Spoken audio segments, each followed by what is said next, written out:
Welcome everyone to the channel. If you're a new bullet journaler and just looking for some inspiration and easy weekly spreads that you could do with one pen, welcome. If you're an avid bullet journaler and you're binge watching your 11th video like me, welcome. So grab your candle, grab your drink, grab your planner buddy, and your journal.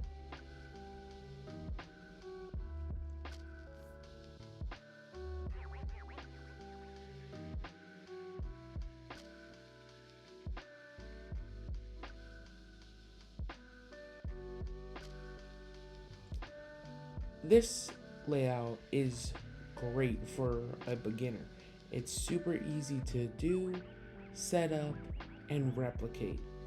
So what I did is in my A5 journal, I counted 10 squares in, and that's where I started my first line.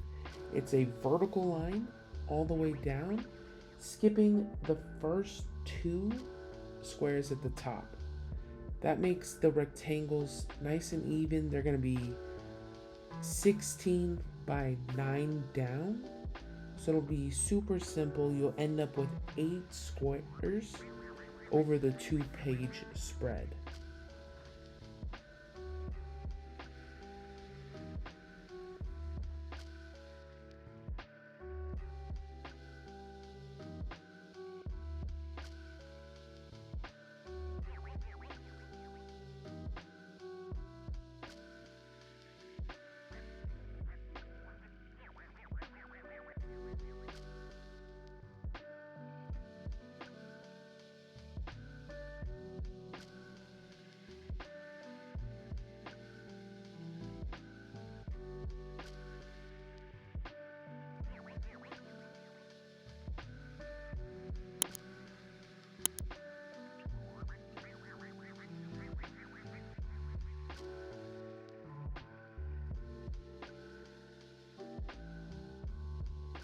So on the left hand side, I did put the month so I can have a quick, easy month at a glance.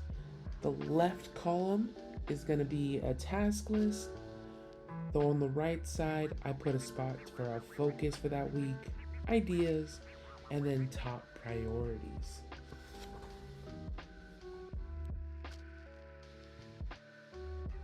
Now the second spread is also just as easy. It looks really good when it's finished. The left page I use for a brain dump and an decision matrix or an Eisenhower matrix. So on the right hand side, you're going to end up creating 7 different rectangles. I skipped one square on all sides. So the rectangles themselves are going to be 8 wide by 12 deep. And then I skipped the middle 2 rectangles so that I had a neat little space to put my month at a glance.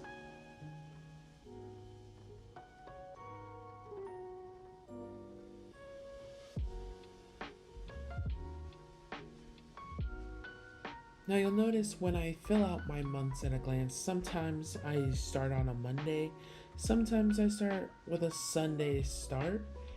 That's all personal preference. It's all up to you and how you want your journal to look.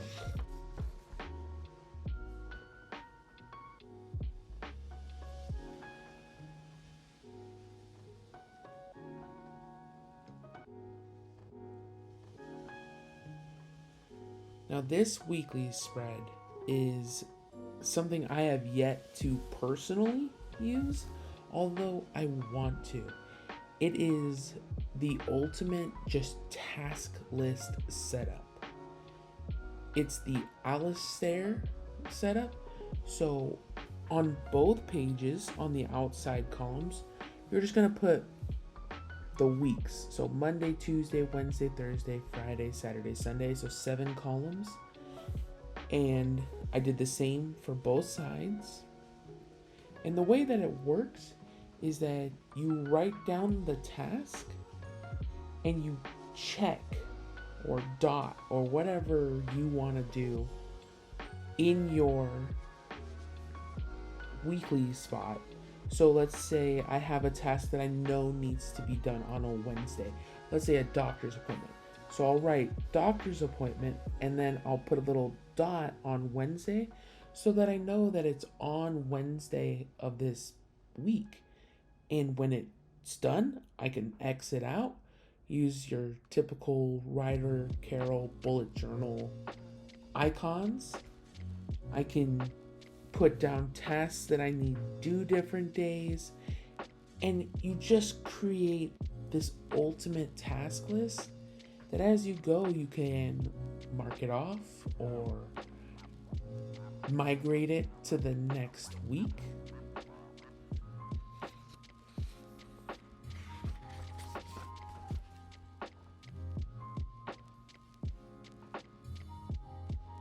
Now this particular setup is also, like I said, super simple.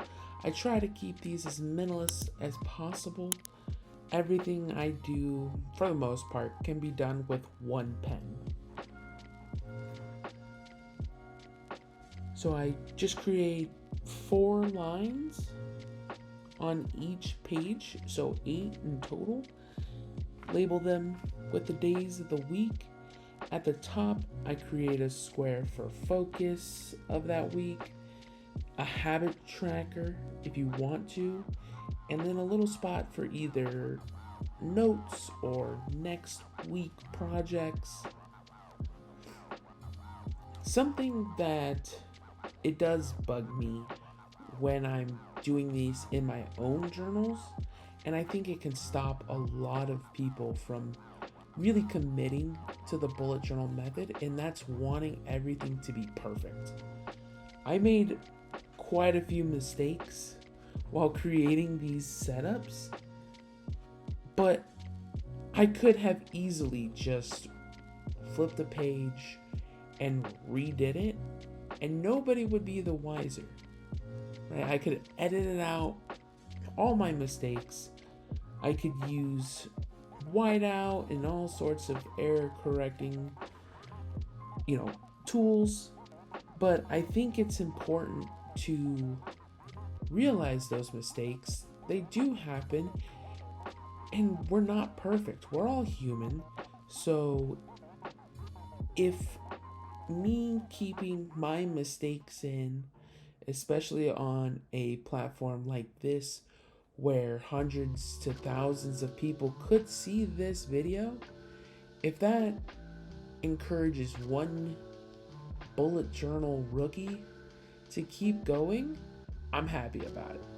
Because when I first started bullet journaling, it was so intimidating. It was like, if I made one mistake, I'd want to crumple it up, rip that page out, start a whole new journal. And that's the opposite of what a bullet journal should be. It should be a representation of us, which is a not perfect human being trying our best to get stuff done.